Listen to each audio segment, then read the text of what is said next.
संत रामपाल जी महाराज एक ऐसे महान संत जिन्होंने अपनी सतभक्ति, तत्व ज्ञान, करुणा और सेवा के बल पर समाज में नई मिसाल कायम की है। संत रामपाल जी महाराज की अगुवाई में उनके सभी सतलोक आश्रमों से समाज कल्याण के अद्भुत कार्यों ने समाज को सुनहरे भविष्य की एक नई उम्मीद दिखाई है। संत रामपाल जी महाराज से नाम दीक्षा लेने के बाद लाखों लोगों की लाइलाज बीमारियां जैसे कैंसर, एड्स आदि ठीक हुई। संत जी के ज्ञान से प्रेरित होकर उनके अनुयायियों ने लाखों यूनिट रक्तदान किया।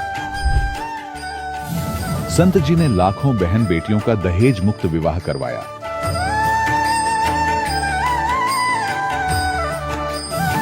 संत जी ने लाखों लोगों का नशा छुड़वाया, करोड़ों उजड़े परिवार बसे। संत जी के आश्रमों में समागम के दौरान निःशुल्क नेत्र चिकित्सा, दंत चिकित्सा प्रदान की जाती है। संत रामपाल जी महाराज द्वारा समय समय पर पर्यावरण संरक्षण के उद्देश्य से बड़े स्तर पर वृक्षारोपण किया जाता है। संत जी ने जरूरतमंदों को तत्काल राहत पहुंचाने के लिए एम्बुलेंस सेवा शुरू की। संत जी अपने अनुयायियों को देहदान के लिए प्रेरित करते हैं, जिससे मानवता की सेवा और चिकित्सा क्षेत्र में सुधार हो सके। संत रामपाल जी महाराज के सभी आश्रमों में हर रोज निःशुल्क भंडारा आयोजित किया जाता है, जहां हर वर्ग, हर जाति और हर धर्म के लोग एक साथ बैठकर भोजन करते हैं।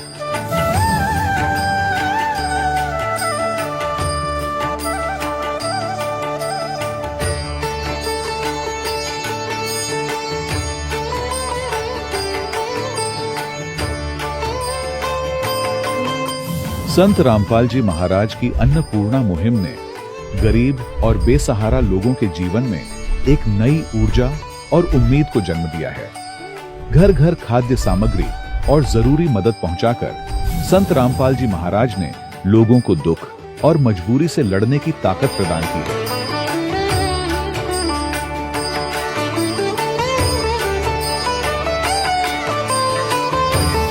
संत रामपाल जी महाराज द्वारा गरीब लोगों के लिए घर बनवाने का अद्भुत कार्य एक ऐसी मिसाल कायम कर रहा है जो सदियों सदियों संत जी की उदारता और दया भावना के तौर पर जाना जाएगा।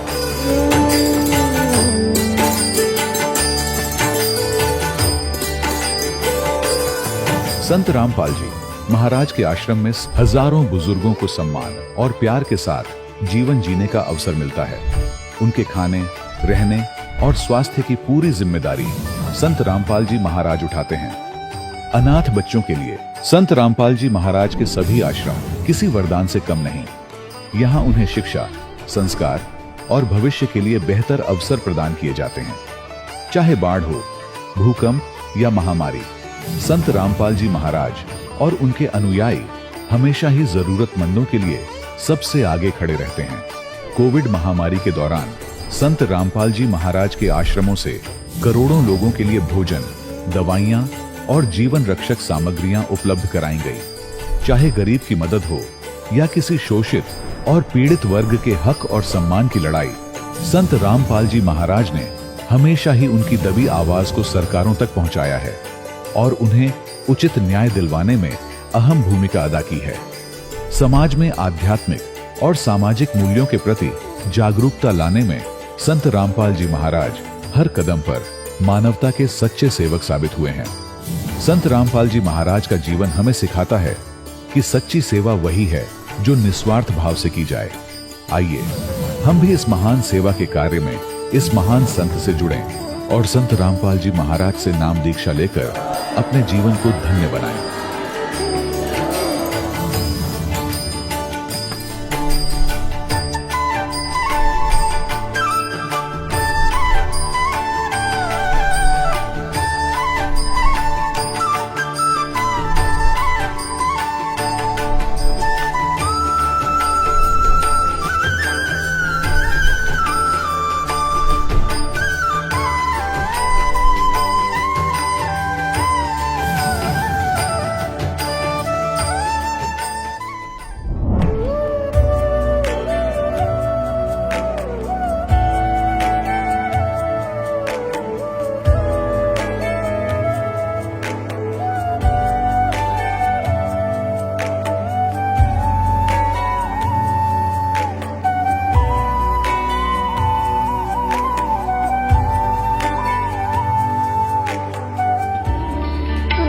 परमात्मा को पाने तथा उसका वास्तविक लाभ प्राप्त करने के लिए पवित्र बाइबल में प्रमाण है कि प्रभु ने मनुष्य को अपना ही स्वरूप बनाया। 6 दिन में सृष्टि रचकर 7वें दिन विश्राम किया। कुरान शरीफ में प्रमाण है कि हजरत मोहम्मद को खुदा स्वयं कह रहे हैं कि मैंने तुम्हें उस परमात्मा की महिमा बताने के लिए भेजा है। वो परमात्मा कबीर है जिसने 6 दिन में सृष्टि रची तथा 7वें दिन तख्त पर जा विराजा। उसकी खबर किसी बाखबर से पूछकर तो देखो। कृपया अवश्य सुनिए जगत गुरु तत्वदर्शी संत रामपाल जी महाराज के अमृत वचन। सत साहिब दर्शकों, आज हम आपको एक ऐसे श्रद्धालु का अनुभव सुनाने जा रहे हैं जिसे सुनकर आप हैरान रह जाएंगे। ये हैं झज्जर हरियाणा के जयवीर सिंह जी, हरियाणा पुलिस के retired sub inspector. Jaiveer Singh ji ने 10 साल गुरुकुल में शिक्षा प्राप्त की और इनका परिवार पूरी तरह से आर्य समाज से जुड़ा था। लेकिन उनके जीवन की दिशा तब बदल गई जब इनके मित्र महेंद्र जी ने इन्हें संत रामपाल जी महाराज के भक्ति मार्ग के बारे में बताया और समझाया कि पूर्ण परमात्मा कबीर साहिब जी ही हैं। इन्होंने संत रामपाल जी महाराज से नाम दीक्षा ली और इसके बाद उनके जीवन में अद्भुत परिवर्तन हुए। इनकी नशे की लत छूट गई और आज उनकी सभी शारीरिक समस्याएं भी समाप्त हो गईं। इनके बच्चे अब सरकारी नौकरी में हैं और जयवीर सिंह जी का कहना है कि यह सब संत रामपाल जी महाराज की कृपा का फल है। आपको यह भी बता दें कि जयवीर जी को राष्ट्रपति वीरता पुरस्कार से भी सम्मानित किया जा चुका है। अब स्वयं सुनिए जयवीर सिंह जी की यह अद्भुत जीवन परिवर्तन की कहानी, उनकी अपनी जुबानी। नमस्कार सर। सत साहिब जी। सर क्या नाम है आपका? जयवीर सिंह जी। सर कहाँ से हैं आप? District Jhajjar, Haryana, India. Sir क्या काम करते हैं आप? मैं पुलिस डिपार्टमेंट में सब इंस्पेक्टर पद से रिटायर हुआ हूँ अभी 1.5 वर्ष पहले। सर संत रामपाल जी महाराज से कब जुड़े आप? मैं संत रामपाल महाराजियों से 1994 के अंदर उपदेश लिया था, संत रामपाल महाराजियों से। सर संत रामपाल जी महाराज से नाम दीक्षा लेने से पहले क्या कोई आप भक्ति साधना भी करते थे? हाँ जी, मैं 10 वर्ष गुरुकुल में पढ़ा हूँ और आर्य समाज से जुड़ा हुआ था। हमारा सारा परिवार, हमारे पिताजी, हमारे भाई बहन, सारा परिवार आर्य समाज से जुड़े हुए हैं और मैं भी उन्हीं के संपर्क में रहकर और आर्य समाज के द्वारा बताए गए मार्ग से ही अपनी भक्ति और समाज सुधार की बातें करते थे। सर फिर संत रामपाल जी महाराज की शरण में कैसे आए आप? संत रामपाल महाराज की शरण में संत रामपाल महाराज जी जब जेई की नौकरी करते थे रोहतक के अंदर, तो हमारे एक साथी थे, उनके छोटे भाई महेंद्र सिंह जी, वो हमारे साथ ड्यूटी करते थे पुलिस में। तो वो पहले तो महेंद्र जी हनुमान जी की पूजा करते थे और फिर एक दिन बोले वो मेरे को, बोला भाई कबीर साहब सबसे बड़े भगवान हैं। मैं बोला भाई कल तक तो तुम हनुमान जी को बड़ा बता रहे थे, आज कबीर साहब को बड़ा बताने लगे, ये क्या चक्कर है? मैंने उनको समझाया कि आर्य समाज अच्छा समाज है और उसमें लिखा है कि ओम नाम सबसे बड़ा, इससे बड़ा न कोई, और जो इसका सुमरण करे शुद्ध आत्मा होए। तो वो थोड़े असमंजस में पड़ जाते थे। तो वो कहते थे कि हमारे भाई साहब आएंगे, जय साहब, संत रामपाल महाराज जी को उस टाइम जय साहब कहते थे। तो क्योंकि वो नाम दीक्षा संत रामपाल महाराज जी उन दोनों नहीं देते थे, बड़े महाराज जी थे स्वामी रामदेवानंद जी महाराज, उन्हीं से नाम दीक्षा दिलवाते थे। तो संत रामपाल महाराज जी से शरण माने के बाद उन्होंने कबीर साहब के मार्ग को हमारे को समझाया, छुड़ानी धाम भी लेकर गए। तो हमारा समझ में आया कि ये भक्ति मार्ग श्रेष्ठ मार्ग है। तो हमने संत रामपाल महाराजियों से नाम उपदेश लिया और उनकी शरण में आए।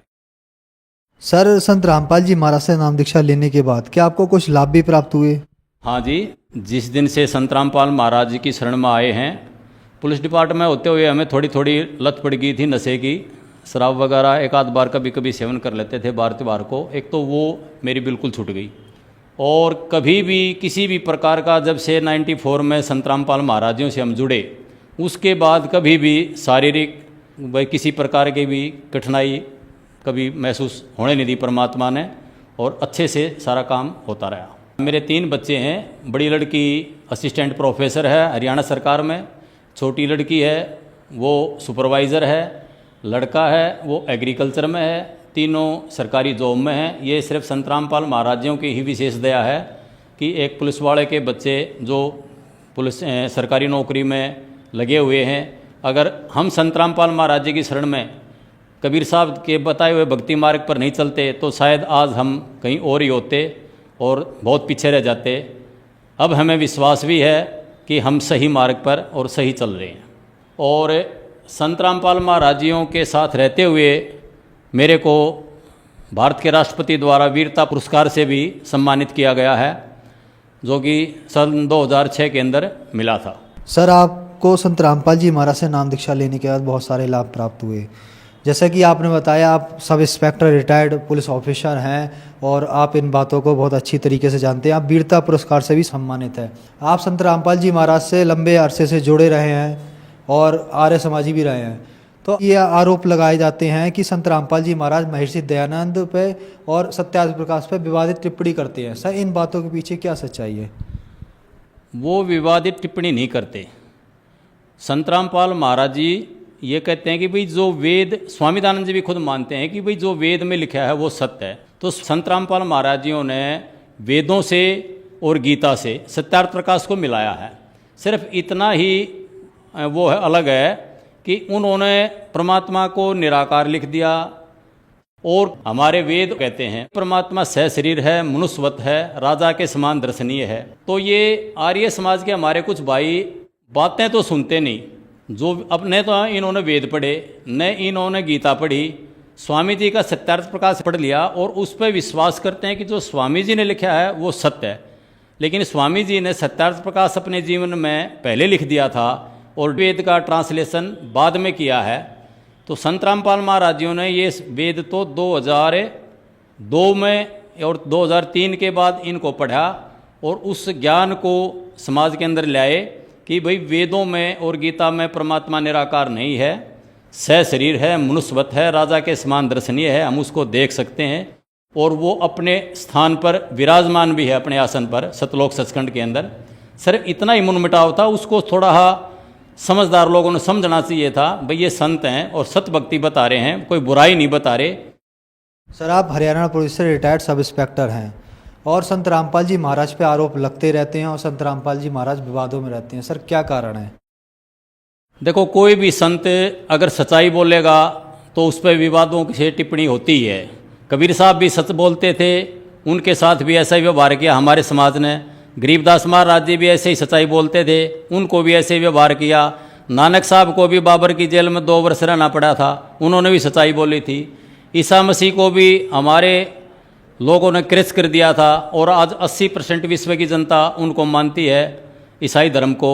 तो जब संत आते हैं तो तब तो हम उनकी बुराई करते हैं। श्री कृष्ण जी आए तब उनकी हम बुराई करते थे, श्री रामचंद्र जी आए जब उनकी हम बुराई करते थे। लेकिन जब वो शरीर छोड़ के चला गए तब उनको हमने भगवान माना, अब उनकी पूजा करते हैं। तो संत रामपाल महाराज जी अब शरीर में हैं, इनका हमने लाभ उठाना चाहिए।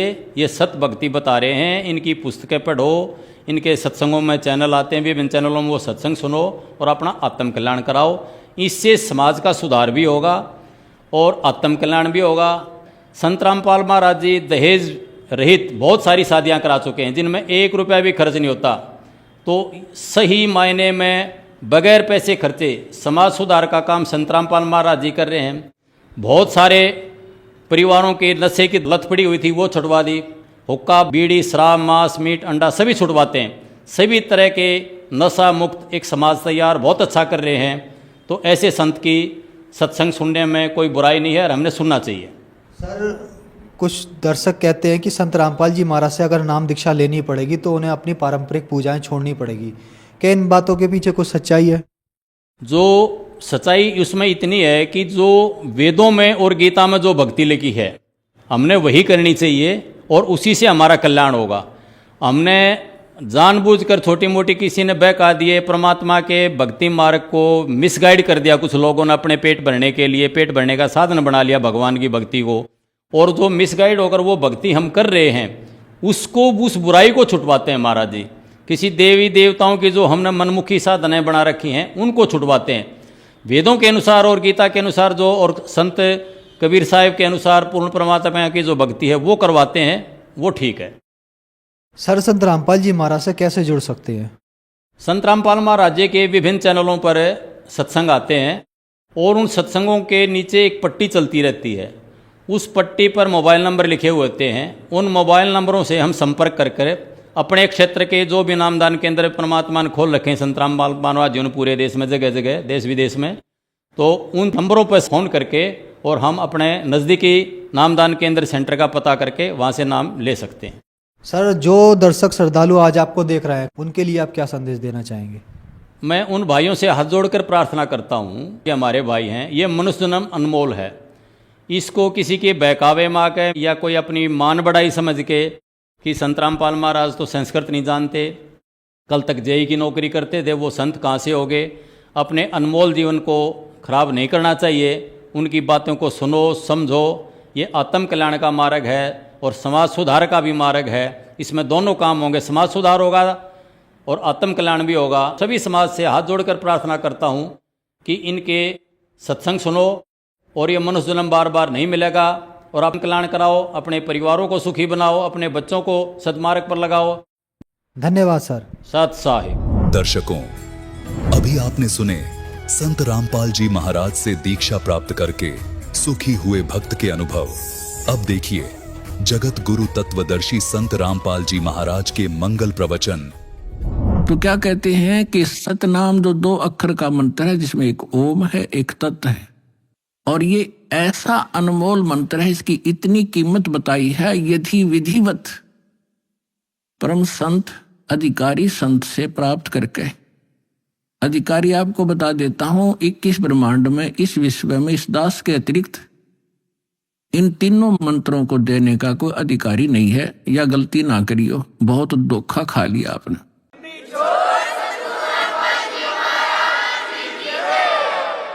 और कोई निकम्मी आत्मा इस दास से मंत्र प्राप्त करके स्वयं वो संत बनकर ये दान कर रहा है, वो महा अपराधी है भगवान का, और धोखेबाज है। वो डुप्लीकेट बना रहा है वो पासपोर्ट, जो आगे जाके आपको बहुत धोखा देगा।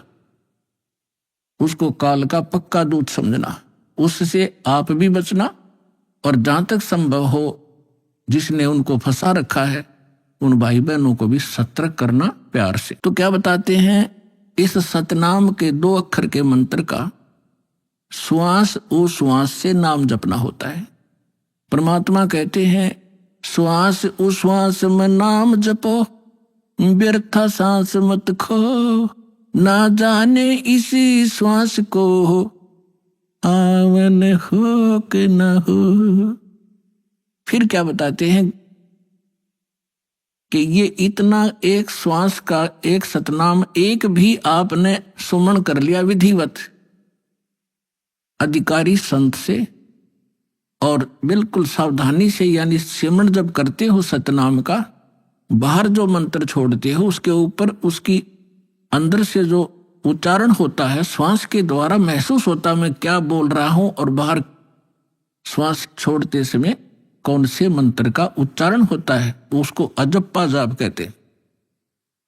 बाहर छोड़ते हैं, उस मंत्र के उच्चारण पर आपकी सुरत और नृत्य लगी रहे, मन लगा रहे।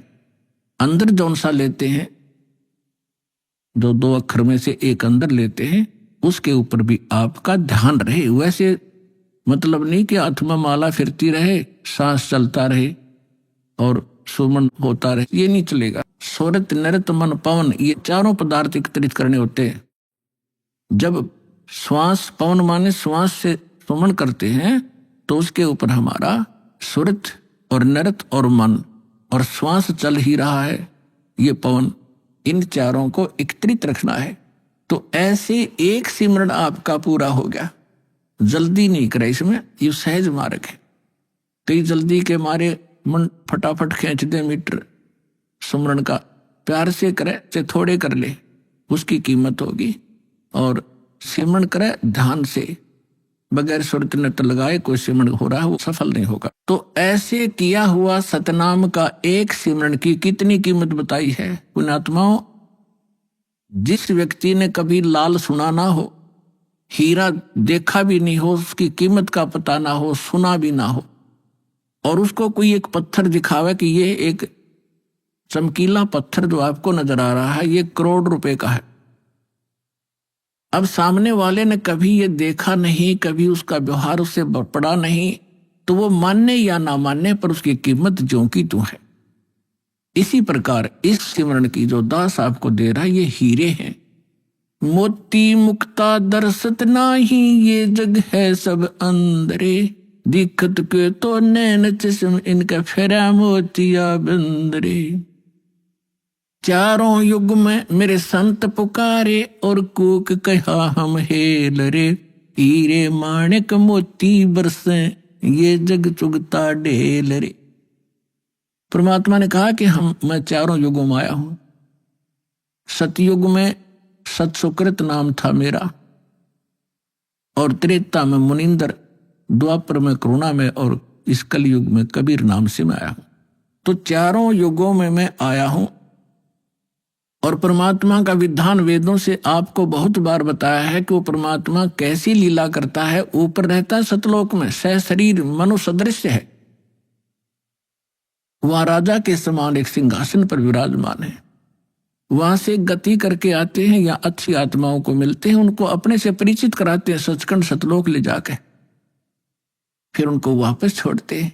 फिर वो परमात्मा से परिचित महापुरुष परमात्मा के उस यथार्थ ज्ञान को संसार के अंदर फैलाते हैं, और परमात्मा स्वयं भी वही काम करने के लिए आते हैं। एक कवियों की तरह लोकोक्तियों के माध्यम से अपने ज्ञान को प्रचार करते हैं। तो क्या बता रहे हैं? चारों युग में संत पुकारे, कूक कहा हम हेल रे, हीरे माणिक मोती बरसे, ये जग चुगता ढेल रे। हम सत्य और सत्य साधना रूपी हीरे और मोती आपके सामने बखेरते हैं, और आपने उनकी पहचान नहीं है। आप ये कंकर पत्थर आन उपासना, अन्य देवी देवताओं की पूजा, ये भूत पूजाएं करके आप कंकर पत्थर इकट्ठे कर रहे हो, ये सोचकर ये बहुमूल्य होंगे। तो यहां परमात्मा कहते हैं हीरे मोती माणिक बरसे, ये जग चुगता ढेल रे। तो ये जो श्वास का सिमरण है, ये लाल है आपका, और ये जितने भी एकत्रित करोगे इनकी उतनी ही कीमत होगी, जो अभी दास बताने जा रहा। क्या बताते हैं कि एक सिमरण आपने कर लिया श्वास का, एक सतनाम के 2 अक्षर का, एक मंत्र बाहर छोड़ा, दूसरा अंदर लेते हैं, ये एक कंप्लीट मंत्र बन गया। देख कितना आसान सी बात, चलते कर लो, बैठ के कर लो, लेट के कर लो, सफर में बस में कर लो, रेलगाड़ी में कर लो, इतना सिंपल भी। इन अज्ञानियों ने इसको पहाड़ बना रखा था, खड़े होकर तपो, धूने लगा लो, व्रत रखो, जंगलों में जा बैठो, और फिर जंगल में चले गए, रोटी के लिए फिर आए गृहस्थी के पास, दिए माई अंडे धक्के खाते। अब सारा काम अव्यवस्थित कर दिया इन लोगों ने, अज्ञानियों ने। तो क्या बताते हैं परमात्मा कि इस सतनाम के एक सिमरण की कितनी कीमत है। होय होय, सतनाम पालड़ रंग होरी हो। तराजू के तखड़ी के एक पलड़े में सतनाम के एक सुमरण की कीमत रख दो, और दूसरे में पृथ्वी लोक की पूरी कीमत, स्वर्ग लोक की कीमत और पाताल लोक की कीमत, ये तो पासंग है। और दूसरी में 14 लोक, विष्णु जी का लोक, ब्रह्मा जी का लोक, शिव जी का लोक, दुर्गा का लोक, और ये निरंजन का लोक, और ऊपर जो महास्वर्ग के अंदर आगे कई डिवाइड कर रखे। ऐसे ये कुल मिलाकर 14 लोक में बनते हैं, तल उतल ये नीचे के। परमात्मा कहते हैं 14 के 14 लोकों की कीमत दूसरे पलड़े में रख दो। एक पलड़े में सतनाम की एक वैल्यू, और उधर 14 लोक चढ़ावे राम रंग होरी हो, और 3 लोक पासंग धरे, पृथ्वी लोक, स्वर्ग लोक और पाताल लोक की को तो गिनती में भी नहीं है इसकी, उसके सामने कीमत। अब पासंग क्या होती है? अब आजकल के बच्चे तो नहीं जानते होंगे, लेकिन हमारे समय के अच्छी तरह जानते हैं, हमारा खूब पाला पड़ा है, किसान परिवार में जन्म था। हमारे पिता जी के पास ये सेठ लोग कणक लेने आते थे, तो उस समय वो कहा करते भी सेठ जी तराजू चेक करा तेरी। वो चेक कराता था, उसमें कुछ एरर होती तो उसको ठीक करने के लिए उसी जैसे गेहूं तोल रहे हैं, गेहूं से थोड़े से कणक लिया और उस दूसरे पलड़े में डाल दी जाती है। वो पासिंग ठीक करने के लिए, पासिंग माने एरर, उसके लिए वो कणक रख दी जाती है, उधर ही बट्टे रख दिए जाते हैं, दूसरी साइड पलड़े से फिर कणक तोली जाती है। तो वो जो एक मुट्ठी कणक डाली है वो पासिंग है, वो सौदे में नहीं आती, वो तो व्यर्थ में पड़ी है। वो चाहे ग्राहक की तरफ जाओ और चाहे धनी की तरफ रह जाओ, उसकी कोई ध्यान नहीं करता। वो पासिंग है, यानी इतनी कम वैल्यू है। तो आप कितनी पुण्यात्मा हो और कितना सिमरन आप करते हो और आप कितने धनी होते जा रहे हो अध्यात्म के। कबीर साहब कहते हैं, कबीरा सब जग निर्धना, धनवंता ना कोई, धनवंता सो जानियो जिस पर राम नाम धन हो। अब आज अरबपति है और कल मृत्यु हो गया, भक्ति करी नहीं तो कल क्या है, वो गधापति है। फिर वो गधा बनकर घूम रहा होगा, कुत्ता बनकर गलियों में सैर सपट्टे कर रहा होगा, टट्टी खा रहा होगा, खा के यहाँ का धन। तो पुण्यात्माओं, इस परमात्मा की शरण में आपको यहाँ के भौतिक सुख भी आपके रिक्वायरमेंट के अनुसार अवश्य देगा ये दाता, और फिर आपकी जो भक्ति की शेष पूंजी को सुरक्षित रखेगा ताकि जाते समय आपका धन सुरक्षित रहे। अब क्या बता रहे हैं, सतनाम पालड़ रंग होरी हो, 14 लोक चढ़ाव राम रंग होरी हो, 3 लोक पास्यंग धर रंग होरी हो, तो ना तुले तुलाया राम रंग होरी हो। और हमारी बुद्धि कहाँ सेट कर दी इस काल ने, यहाँ के इस काल की माया की भांग पी ली हमने। एक सरपंच बन जाता है, बस पूछो मत, वो अपने आप को पता नहीं कि महान मान बैठता है। और कोई चेयरमैन बन जाता है 4-5 सरपंचों के ऊपर, बस कहना ही क्या। एक मंत्री और मुख्यमंत्री बनकर काख पीटते फिरते, बगैर ज्ञान के बच्चों वाले खिलौने खेल रहे हैं। और आप वो हो जो मनुष्य जीवन के इस उद्देश्य को प्राप्त कर रहे हो, सफल कर रहे हो। तो कहने का दास का तात्पर्य है, जिस प्रसंग को लेकर चले हैं उसी पर आते हैं कि जैसे अब ये परमात्मा का मार्ग प्रारंभ हो गया है, परमात्मा का आदेश है कि पूरे विश्व में जाओगा। परमेश्वर ने इस काल के साथ एक कमेंटमेंट हुआ था। काल तो ये राजी हो गया था, उसने तो ये चतुरता करी थी कि कलयुग में ये इतने कंडम हो जाएंगे, भक्तिहीन भी हो जाएंगे और इनकी वृत्ति भी खराब हो जाएगी, ये भक्ति के योग नहीं रहेंगे, सब चापलूस हो जाएंगे, विकारी बन जाएंगे। इसलिए उसने कहा था कि भगवान 3 युगों में जीव थोड़े ले जाना। परमात्मा ने कहा था कि तूने सभी मेरी आत्माओं को ऐसा दुखी कर दिया, इनकी क्या दुर्दशा कर दी तूने, गधा बना रखा, कुत्ता बना रखा, क्या ये ऐसे थे जब तेरे पास आए? तब इसने प्रार्थना करके, ये अलग स्टोरी है लेकिन हिंट देना पड़ेगा, फिर आगे चलेंगे। तो उसने प्रार्थना की थी, भगवान 3 युगों में जीव कम ले जाना। मालिक को भी पता था, क्योंकि हमारी शंका बहुत ज्यादा है, तुरंत उत्पन्न हो जाएंगी कि परमात्मा ने ऐसा क्यों वर दिया 3 युगों में जीव ना ले जाने का। तो हमने ऐसे नकम्मा काम किया था, उसके बदले में ये सजा भी थोड़ी है हमारे को। फिर भी परमात्मा को पता था कि सतयुग त्रेता द्वापर में इनकी घनी कमाई होगी भक्ति की, और ये दुखी नहीं होंगे। जैसे संस्कार आपके होंगे उसी प्रकार परमात्मा ने इस पृथ्वी पर वैसा ही माहौल बना देता है दाता। बढ़िया समय पर वर्षा होती है, बड़े फलदार वृक्ष होते हैं, सब शरीर हो जाएंगे, तो फिर सुख होता है उनको। और सुख में भगवान की भक्ति प्राणी फॉर्मेलिटी करता है, और दुखी प्राणी जब हो जाता है तब उसका दुख संकट निवारण हो जाता है। फिर उसको बताया जाता है यदि आपने फिर से भक्ति छोड़ दी तो वो कष्ट फिर आ जाएगा, तो कभी नहीं छोड़ेगा, आजीवन भक्ति करेगा और वो सफल हो जाएगा। और सतयुग त्रेता द्वापर में ये जीव घना दुखी नहीं होता, शरीर मजबूत होता है, लंबी आयु होती है, खूब ठीक साइज का जो है बना रहता है, व्यवहार तो उस मालिक को मालूम था कि ये भक्ति नहीं करेंगे, क्योंकि सभी भक्ति करते थे लेकिन शास्त्र विरुद्ध करते रहे, और जिस कारण से वो सोच रहे थे जो साधना हम कर रहे हैं इसी से हमें लाभ हो रहा है, और हो रहा था। वो पिछली बैटरी चार्ज से वो प्रयोग कर रहे थे, अपनी पिछली मलाई खा रहे थे। तो इस प्रकार परमात्मा को पता था, तब उसने कहा था ठीक है, चौथे युग में, कलयुग में मैं अपना ज्ञान प्रचार करूंगा।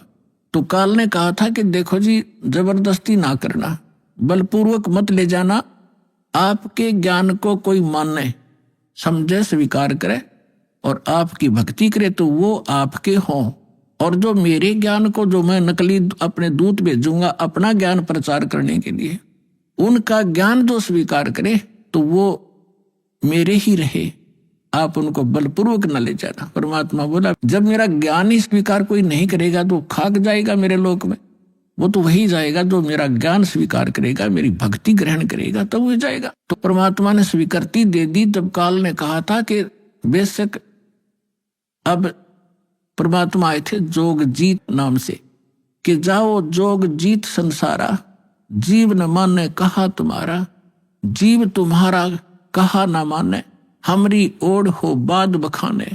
फिर कहा था द्वादश पंथ करूं मैं साजा, नाम तुम्हारा ले करूं आवाजा, द्वादश पंथ नाम जो ले ही हमरे मुख में आन समोई, और अनेक पंथ चलाऊं या विद जीवों को भरमाऊं, देवल देव और पितृ धाम पुजवाऊं, और ऐसे नकली जब तब सबके मन लाऊं, और जाओ जोग जीत संसारा, जीव ने माने कहा तुम्हारा, जीव तुम्हारा कहा ना माने, हमरी ओढ़ हो बाद बखाने। मेरे वकील बन के खड़े हो जाएंगे, तो रामकृष्ण को कैसे भगवान नहीं मानते हो, क्या कर रहे हो। तो परमात्मा ने कहा था कि अब मेरी भी सुन ले दो बात। चौथा युग जब कलयुग आई, तब हम अपना अंश पठाई, काल फंद छूटे डर लोई। जो जितने तू बकवास कर देगा, जितने तू भ्रमित करेगा, बंधन बनाएगा, काल फंद छूटे नर लोई, सकल सृष्टि परवानी खोई। ये परमात्मा का वचन है बच्चों, कोई डूम भाट के गीत नहीं है, समर्थ के वचन है। कि कहते हैं कलयुग बीते 5500 पाचा, तब ये वचन मेरा होगा साचा, और कलयुग बीत जावे जब एता, सकल सभी प्राणी और परम पुरुष पद चेता। अब परमात्मा ने कहा था कि जब चौथा युग कलयुग आवेगा तब मैं अपना अंश भेजूंगा, और उस समय काल के सारे फंद, तेरे सारे दाव पेच, ये अज्ञान को काट दिया जाएगा, और सकल सृष्टि उपदेशी होगी, नाम लेवेगी। और फिर कहा था कि जब कलयुग 5505 बीत जाएगा तब मेरा ये वचन सत्य होगा, और उस समय पूरा विश्व उस परमात्मा के उस परम पद का जानकार होगा, उसको पता चले। अभी तो हम स्वर्ग और नरक, स्वर्ग और नरक, कोई व्यक्ति मर गया, नो का स्वर्गवासी हो गया, चाहे जाता हो नरक में, हमने एक कोड वर्ड बना रखा था। तो अभी तक हमने सतलोक और सचखंड का पता ही नहीं था, परमात्मा का परम पद कौन सा है और कहाँ रहता है, कैसा है, कैसे प्राप्त होता है। और ये नकली पंथ चले थे काल के, राधा स्वामी पंथ और कबीर पंथ, जो 12 पंथ है कबीर जी के नाम से चला रखे, सारे नकली और काल के प्रेरित हैं। इनमें ना सत्य ज्ञान है, ना सत्य साधना है। तो अंडरस्टूड है, जानना ज्ञान सत्य है, ना वहां नाम साधना सत्य है, तो क्या है वो तो खोखा है, नकली है, डुप्लीकेट सारे। अब प्रसंग चल रहा था कि 2 प्रकार से मानव शरीर प्राप्त होते हैं। एक तो टर्न वाइज होता है कि नरक स्वर्ग भोग के, उसके बाद फिर 84 लाख प्रकार के प्राणियों के शरीरों में कष्ट उठा के उसको एक मानव शरीर मिलता ही मिलता है। तो वो उस प्रकार का प्राणी शीघ्र भक्ति पर नहीं लगता, उसके अंदर एक ऐसा अवगुण होता है, वो बहुत ही देर से, बहुत समय लगेगा उसमें, लेकिन मालिक की दया, जो दास ने कल उदाहरण दिया था, उस तरीके से उसके ऊपर असर होता है। वो भी तरीका मालिक उन बच्चों के लिए भी अपनाएगा अब। लेकिन जो बता रहा दास के, एक पिछले संस्कारों से पुनर्जन्म होते रहते मानव के, उसके लिए अभी तक दास या भूमिका बना रहा है, ये समझाने के लिए आपको कि जैसे आप जी को प्रथम मंत्र दिया जाता है, पहले प्रथम मंत्र में केवल ये बीच वाले 5 नाम ही दिए जाते थे, और ये काल के पंथ जो राधा स्वामी पंथ और इससे निकले हुई जितनी शाखाएं हैं, ये 5 नाम देते हैं। और वो कौन से नाम? 5 काल के, यूजलेस, ओंकार, रंकार, ज्योत निरंजन, सो हमर सतनाम। सतनाम कोई जाप है, ओंकार रंकारी कोई जाप है।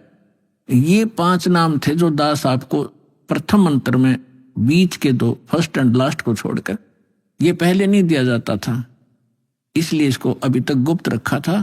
ये कंप्लीट कोर्स है। और वो बीच वाले जो मंत्र हैं वो आपको संसारिक सुविधा यहाँ की उपलब्ध कराएंगे, क्योंकि उनका टैक्स देंगे। ये पूजा नहीं, साधना है। साधना और पूजा में अंतर होता है। जैसे हम पूजा करते हैं परमात्मा को पाने की, तो हम परमात्मा को पाने के लिए जो भी प्रयत्न करते हैं वो साधना है। जैसे हमारा पूज्य है जल, हमने जल प्राप्त करना है, तो जल प्राप्त करना जमीन के अंदर है, तो हमारा जो पूज्य है, इष्ट है, वो है जल।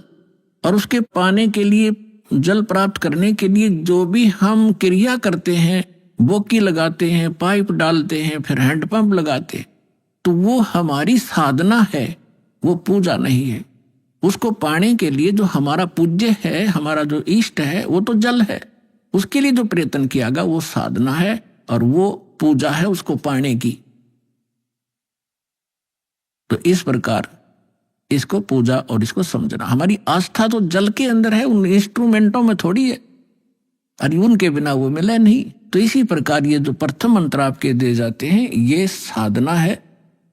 और इस जैसे इस दूसरे शब्दों में दास आपको कहे कि जैसे ये मंत्र एक ऐसी कमाई है, ऐसी फिगर अफेक्ट करती है, देवताओं को विवश करते हैं ये मंत्र आपको लाभ देने के लिए।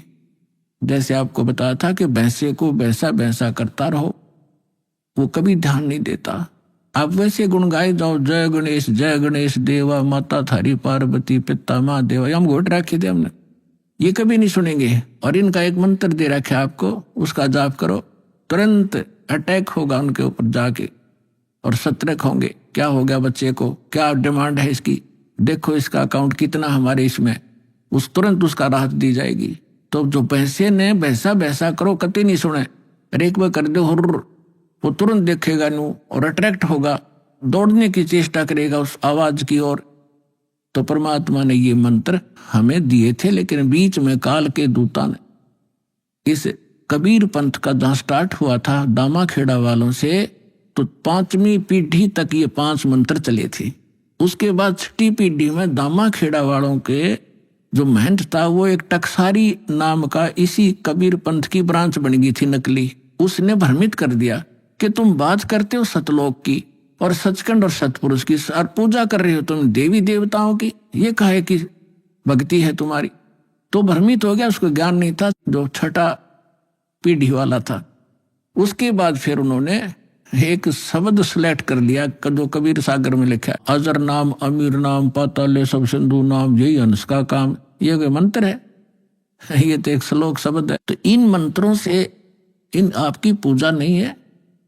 पूजा हमारा कबीर देव पूज्य है, उसको प्राप्त करना, सतलोक हमारा प्राप्त करना उद्देश्य है। और ये साधनाएं हैं, ये इंस्ट्रूमेंट हैं, ये प्रयोग करने ही करने पड़ेंगे। अब उसके बाद जो सतनाम आपको दिया जाता है, सतनाम के अंदर एक आध सिर्फ जो विशेषकर वो व्यक्ति भ्रमित होता है जिसके कर्म घड़े बिगड़ जाते हैं, जो 100, 200, 1000, 2000 व्यक्तियों को भ्रमित करके उनको अपने पीछे लगा कर गुरु बन बैठता है। अब क्या बन गई, परमात्मा की दया हो रही है, हमारे जो बच्चे शिष्य बनते हैं जो पहले अन्य इन गुरुओं के पास थे, अब बच्चे को बालक थोड़े ही एजुकेटेड है, दास ऐसे ढंग से ज्ञान देता है कि बालक भी समझ जाए और प्रमाण देता है, तो उनको समझ में आ रहा है, वो अपने गुरुओं के पास जा रहे हैं। उन गुरुओं से भी कह रहे हैं जी आप भी चलो, आप भी भ्रमित हैं और हमें भी मिसगाइड किया आपने। आपका उद्देश्य तो ठीक था कि हम कुछ मार्गदर्शन करें, लेकिन आपको ही नहीं पता, आप झूठे गाइड बन गए, आप भी चलो। तो जो अच्छी आत्माएं हैं वो आ जाते हैं, दीक्षा भी ले रहे हैं। एक तो ये कह रहा था कि मेरे 20,000 शिष्य हैं, मुझे ये ज्ञान मिला। पहले मैंने ज्ञान गंगा पढ़ा और फिर मैंने अपने शिष्यों से कहा कि तुम भी पढ़ो, देखो इसमें क्या है। तो उन शिष्यों से ने कहा जी इसमें तो अद्वितीय ज्ञान है। तो मैंने कहा कि जाओ तुम दीक्षा लेकर आओ। तो वो अपने शिष्य भेजे उस प्यारी आत्मा ने। और अब कह रहा था पिछले सत्संग पे कि पिछली बार मैं भी आ गया हूं और शेष को भी अब जाके ये ज्ञान गंगा दूंगा और यहाँ लाऊंगा। तो ये है महान आत्मा। ठीक है, जब तक धोखे में हम भी थे, गलत साधना हम भी कर रहे थे, जिस दिन पता चला उसी दिन हम दिशा बदल ली। तो बुद्धिमान होता ये। और एक ऐसा सिरफिरा मिला, चेले भी उसके साथ थे। चेलों के सारी समझ मारी, रूस में अहंकार अभी शेष था। वो खड़ा लाइन में कहने लगा जी मैंने 2 बात करनी है। वो कहते हैं जी ये हमारे गुरुजी थे पहले और आज इन्हें दीक्षा ले ली है। अब वो प्रथम दीक्षा ले ली, द्वितीय दीक्षा दी जब उसने कहा कि ये क्या है, ये वही मंत्र है, उल्टे सुल्टे करके दे रहे हो, ये कोई सतनाम हुआ। तो पुण्यात्माओं यही मार खाता ये प्राणी। वो एम था उसके अंदर, अहंकार था। अब डॉक्टर मैं हूं और रोगी वो बनकर आ रहा है और डॉक्टर की दवाई में वो ऑब्जेक्शन कर रहा है। एक जड़ी बूटी होती है, उनको अगर 4-5 जड़ियां मिलाई जाती हैं तो उनका गुण धर्म कुछ अन्य होता है, वो कुछ अन्य लाभ देती है। और जब उनको सिंगल सिंगल खाया जाता है तो वो अलग लाभ देती है, और जिनको 2 में मिलाकर खाया जाता है तो वो अन्य लाभ देती है। तो इस प्रकार उसको समझाने की चेष्टा की और वो उसका सौभाग्य दुर्भाग्य साथ है, उसका समझ में आई कि ना हुई। तो आपको भी बता रहा हूं कि ऐसे भ्रमित ना होना। पहले तो ये देखो कि जो ज्ञान दास ने आपके रूबरू किया है, विश्व में आज तक ब्रह्मा विष्णु महेश क्लियर नहीं कर सके इसको। इस दास पे दया हुई तो आगे कौन सी का चीज छोड़ दूंगा मैं, ये भी विचार कर लेना।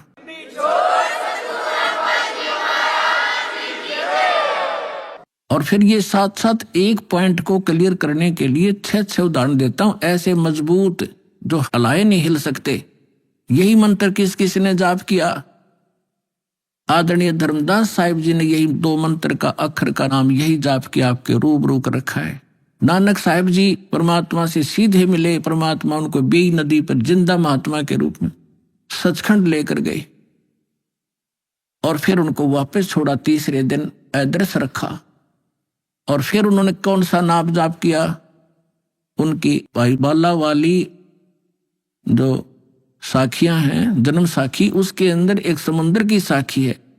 उसमें एक कथा है कि एक समय बाला और मर्दाना नानक साहिब के साथ रहा करते थे अधिकतर। उन्होंने एक दिन प्रार्थना की, गुरुदेव हम श्रीलंका जाना चाहते हैं, देखना चाहते हैं, दया करो। उन्होंने कहा आंखें बंद करो। आंखें बंद करके खोली तो समुद्र के किनारे खड़े थे। नानक साहिब जी ने कहा कि आओ मेरे साथ साथ समुद्र के ऊपर चलेंगे और वाहेगुरु बोलते रहना।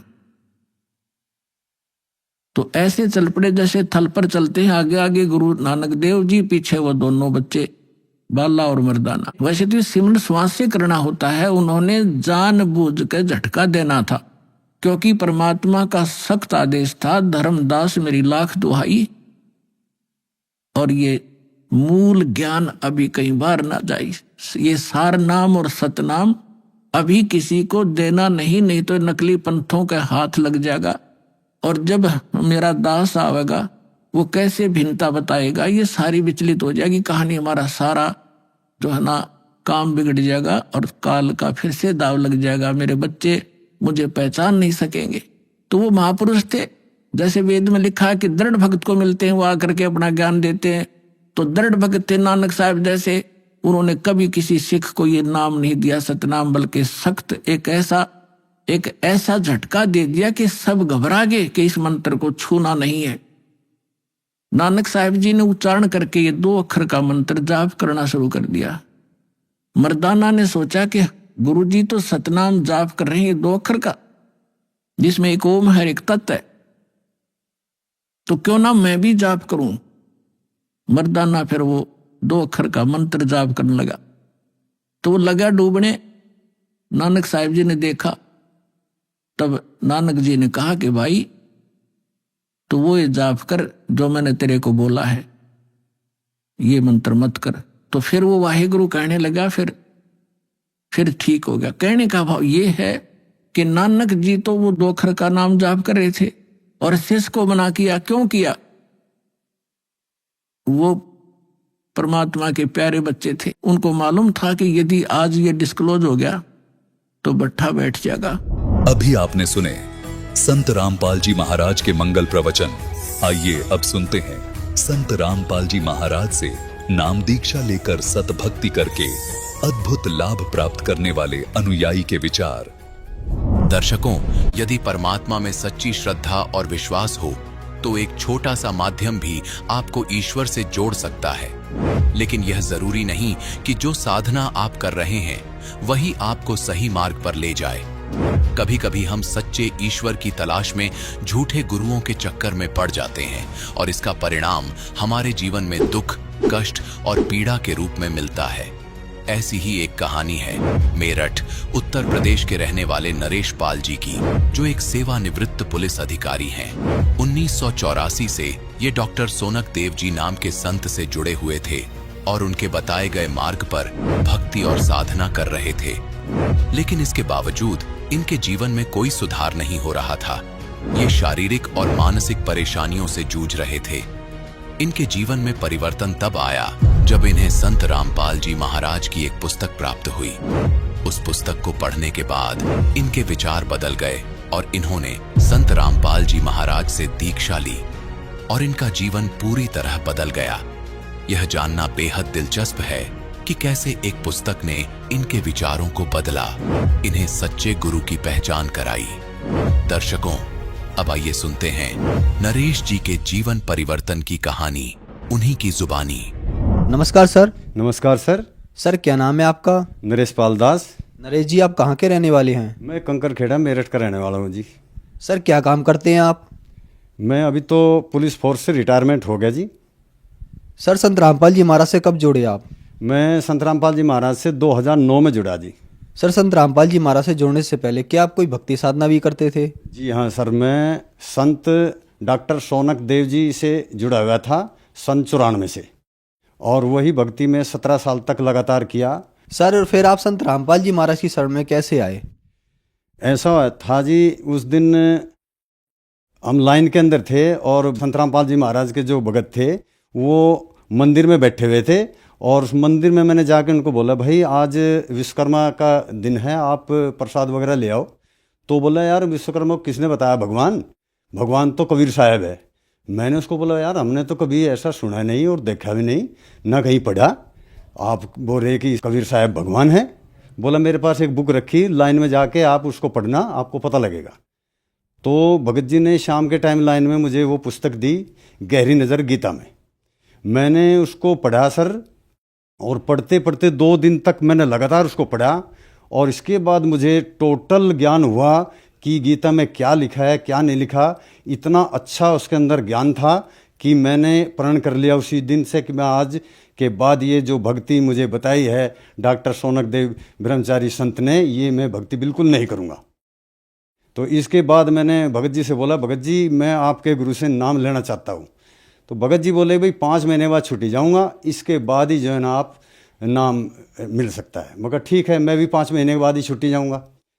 तो जैसे ही वो 5 महीने के बाद छुट्टी गई, मैं उनके घर ही चला गया जी, आश्रम गया और वहाँ से परमात्मा संत रामपाल जी महाराज से नाम लेके आया मैं। सर आपने कोई गुरु बनाए थे और उनकी 17 साल तक भक्ति साधना की। हाँ। फिर आपको संत रामपाल जी महाराज की पुस्तक गहरी नज़र गीता में मिली। ऐसी उस पुस्तक में क्या लिखा था जो आपने 17 साल की भक्ति छोड़कर संत रामपाल जी महाराज से नाम दीक्षा ली? जो हम भक्ति पहले कर रहे थे वो भक्ति सदग्रंथों से प्रमाणित नहीं थी, और जो भक्ति विधि संत रामपाल जी महाराज ने हमको दी वो सदग्रंथों से प्रमाणित थी सर। सर संत रामपाल जी महाराज से नाम दीक्षा लेने के बाद क्या आपको कोई लाभ भी प्राप्त हुए? जी हाँ, मुझे संत रामपाल जी महाराज से दीक्षा लेने के बाद में बहुत लाभ हुए। पहला लाभ तो यही हुआ भगत जी कि मेरे को सद्भक्ति मिली सदग्रंथों के हिसाब से, और दूसरा लाभ मुझे ये हुआ कि मैं फोर्स के अंदर एक मैकेनिक पद पे था। तो एक गाड़ी नई रेज हुई थी जिसके बारे में मुझे भी ज़्यादा जानकारी नहीं थी। 8 दिन तक परेशान होने के बाद में लास्ट में मैंने छत्तीसगढ़ के अंदर तंबू के अंदर बैठा हुआ था, मैं मालिक को याद किया और संत रामपाल जी महाराज ने मुझे सारी चीज़ बताई ऐसे कि ये नहीं करो, ये करो, ये नहीं करो, ऐसे करो। और मैंने वही चीज़ जा करके सवेरे इस्तेमाल की गाड़ी के अंदर, तो मुझे वहीं पर फॉल्ट मिला। और तब मैंने संत रामपाल जी महाराज परमात्मा का पहली बार एहसास किया कि इस धरती पे कोई मालिक है जो अपने बच्चों के साथ हमेशा रहता है। दूसरा लाभ भगत जी मुझे ये मिला कि मेरठ में पोस्टिंग थी, तो घंटा घर पे जाके मेरी एक गाड़ी ख़राब हुई और मैं दूसरी गाड़ी मंगवाने के लिए अपनी यूनिट में फ़ोन कर रहा था। तभी जो है एक 35-40 साल का एक मनुष्य वो मेरे पास आया भीड़ में से निकल करके, हल्की हल्की दाढ़ी थी उसके चेहरे के ऊपर।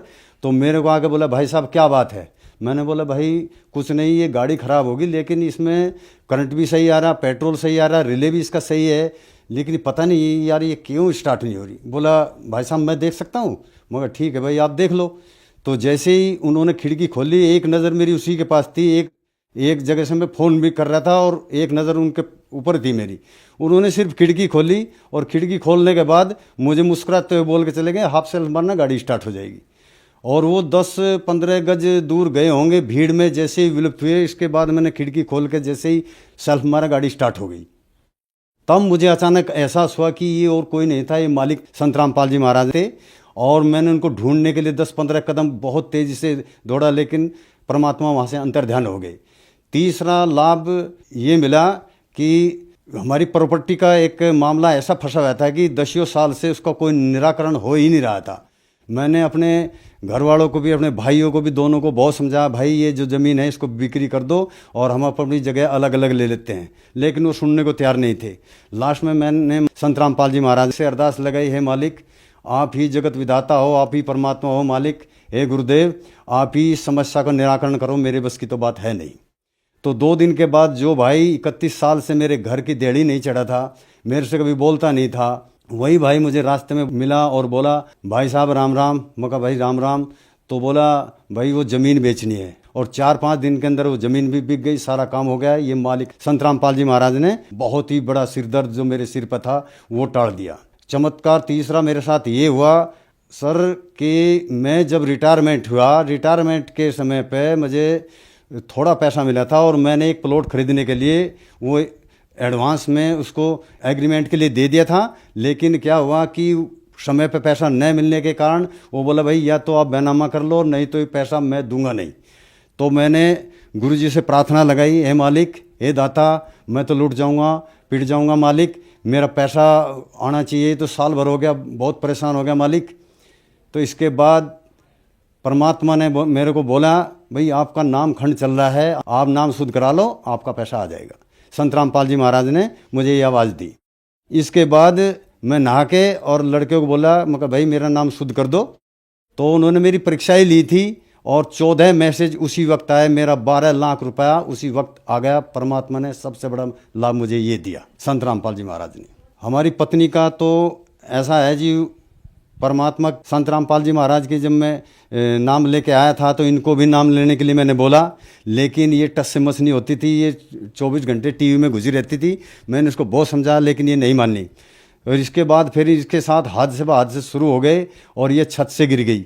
छत से गिरने के बाद इसकी 3 जगह से रीढ़ की हड्डी फ्रैक्चर हो गई, सिर में फ्रैक्चर हो गई, ये उठ बैठ चल फिर नहीं सकती थी। मैं उस वक्त छत्तीसगढ़ में पोस्टेड था, वहाँ से मैं 2 महीने की छुट्टी लेके आया और डॉक्टर ने बोला जी इसको हिलना डुलना बिल्कुल मना है, इसको अगर उठाना है तो सिर के नीचे हाथ दे कर उठाना पड़ेगा और लैट्रीन बाथरूम सब आपको करना पड़ेगा। मेरे सिर पर तो बड़ी मुसीबत आ गई। मैं तो ये सारा काम किया जी, घर में कोई करने वाला था नहीं। 2 महीने की छुट्टी से पहले ही मैं परमात्मा से रोज़ अरदास लगाता था, हे मालिक इसको ठीक कर दे। तो मालिक ने ठीक 1.5 महीने के अंदर ही अंदर उसको 4 पैसे खड़ा किया, वो ठीक हो गई। इसके बाद मैं 2 महीने की छुट्टी लेकर फिर आया, फिर उसके साथ एक हादसा और हो गया। वो बाथरूम से चक्कर खा के गिर गए, उसका हाथ उतर गया। 2 महीने तक वो फिर खाट में पड़ी रही। इसके बाद मैं उसको बराबर बोलता रहा, आप संत रामपाल जी महाराज की शरण में आ जाइए, नाम लीजिए, भक्ति कर लो, लेकिन वो सुनती नहीं थी। तो इसके बाद में फिर एक ज्योतिष था जो हमारे लड़के का जानकार था, उसने बताया कि भाई तुम्हारी मम्मी की उम्र नहीं है, वो 2016 तक जो है ख़त्म हो जाएगी। मैंने उसना विश्वास नहीं किया ज्योतिषी के ऊपर, क्योंकि मैं तो परमात्मा से जुड़ा था, उसी मालिक से मैं अर्ज लगा सकता था। तो हमारी बहू हॉस्पिटल खाना लेके जा रही थी और रास्ते में जहाँ रेड लाइट होती है वहाँ उसने विक्की रोकी हुई थी, वहीं पर एक संत उनको मिले, उन्होंने भी वही बात उसको बता दी। तब जाके मेरा माथा ठनक गया। मैंने उस ज्योतिषी को अपने घर बुला लिया। मैंने बोला भाई आपने ऐसा कैसे बोल दिया डायरेक्ट कि आपकी जो पत्नी है ये 2016 में डेथ हो जाएगी इसकी। बोला जी मैं नहीं बोला, इसकी मस्तिष्क की रेखा बता रही है। और बोला तुम्हें यकीन नहीं है तो बुलंदशहर में एक मेरे गुरुजी रहते हैं, वहाँ लेके जाओ। तो उसे बुलंदशहर लेके चला गया जी। बुलंदशहर में जाके वहाँ गांव के 50-60 आदमी और बैठे हुए थे। तब उन्होंने बताया कि इन्होंने पहले भी 3 हमारे गांव के आदमी थे, उनको भी मृत्यु की घड़ी बताई थी कि इस टाइम पे आप मर जाओगे, और उस समय पर उनकी मृत्यु निश्चित हो गई। तो तब मैं भी डर गया। तो मैंने मेरी पत्नी ने उनसे पूछा कि मेरी भी मृत्यु की घड़ी बता दो। तब उन्होंने बताया कि 32 हफ्ते का समय है और इसमें भी आपके ऊपर इतने कष्ट आएंगे कि आप रो जाओगी। तो हमारी पत्नी डर गई और मेरे को बोली कि मुझे संत रामपाल जी महाराज के पास ले चलो, मैंने नाम दीक्षा लेनी है उनसे। तब मैं वहाँ से उनको आश्रम लेके आया। उस वक्त भी उनके हाथ में प्लास्टर लगा हुआ था। और फिर संत रामपाल जी महाराज के सामने जा कर के रोई कि पंडित ने मुझे ऐसे ऐसे बताया, गुरुजी मैं कैसे भक्ति करूँगी। तब गुरुजी ने उनको आशीर्वाद दिया कि मर्यादा में रह करके भक्ति करना और तेरे कुछ नहीं होगा। आज का दिन ले सर जी, आज तक उसका कान भी तत्ता नहीं हुआ। संत रामपाल जी महाराज की कृपा से वो बिल्कुल सही सलामत है और घर में सारा काम कर लेती है और ठीक ठाक घूम रही। आज तक वो बीमार भी नहीं हुई। मेरे परिवार को संत रामपाल जी महाराज ने जीवन दान दिया। जब से संत रामपाल जी महाराज की शरण में आया हूँ सर, तब से मेरे घर में पूर्णतः शांति सुखमय जीवन और बगैर किसी कष्ट के जीवन जी रहे हैं। बहुत ही आनंद आ रहा है, सद्भक्ति करने को मिल रही है और परमात्मा की दया से सब बहुत ही अच्छा जीवन व्यतीत कर रहे हैं। सर आप एक अच्छे पढ़े लिखे इंसान हैं, आप फोर्स से मैकेनिकल इंजीनियर से रिटायर्ड हैं। कुछ लोग कहते हैं कि संत रामपाल जी महाराज से उनके अनुयायी अंधश्रद्धा के तहत जुड़ते हैं, क्या ये बात सही है? क्या आप भी संत रामपाल जी महाराज से अंधश्रद्धा के तहत जुड़े थे? जी नहीं सर जी, मैं अंधश्रद्धा भक्ति के तहत नहीं जुड़ा। मैं तो पहले भी भक्ति कर ही रहा था और मैं शरीर से भी स्वस्थ था और आर्थिक स्थिति मेरी सही थी। मैं सिर्फ संत रामपाल जी महाराज से सद्भक्ति के कारण जुड़ा था। संत रामपाल जी महाराज है वो सद्ग्रंथों के आधार पर जो है सद्भक्ति देते हैं और उन्हीं से हमको लाभ मिलते हैं। सर संत रामपाल जी महाराज से नाम दीक्षा लेने के बाद आपको बहुत सारे लाभ प्राप्त हुए, तो जो दर्शक आज आपको देख रहा है आप उन्हें क्या संदेश देना चाहेंगे? जो भी दर्शक आज मुझे देख रहे हैं, मैं उनको संदेश तो क्या, मैं तो सिर्फ उनसे विनती करना चाहता हूं कि जो भी अलग अलग पंथों में अलग अलग संतों के पास जुड़े हुए हैं, उन भक्तों को मैं सिर्फ यही एक विनती करना चाहता हूं कि संत रामपाल जी महाराज का चैनल पर सत्संग आता है, सभी भाई एक बार तो कम से कम उसको खोल कर देख लो, अपने ज्ञान को तो देख लो कि हमारे सदग्रंथ क्या बता रहे हैं और संत रामपाल जी महाराज क्या बता रहे हैं, तुम्हारे गुरुजी क्या बता रहे हैं, तुलना करके देख लो और तब जुड़ो। सर संत रामपाल जी महाराज से कैसे जुड़ सकते हैं? संत रामपाल जी महाराज से अनेक चैनलों पे सत्संग आता है संत रामपाल जी महाराज का। उनके नीचे एक पीली कलर की पट्टी चलती है जिसके ऊपर नंबर लिखे होते हैं आश्रमों के। आप भी अपने उन नंबर पर फ़ोन करके पता कर लो कि हमारे डिस्ट्रिक्ट में नामदान सेंटर कहाँ है और उनके नंबर क्या है, और वहाँ से आप जुड़ सकते हो। धन्यवाद सर। सत सर।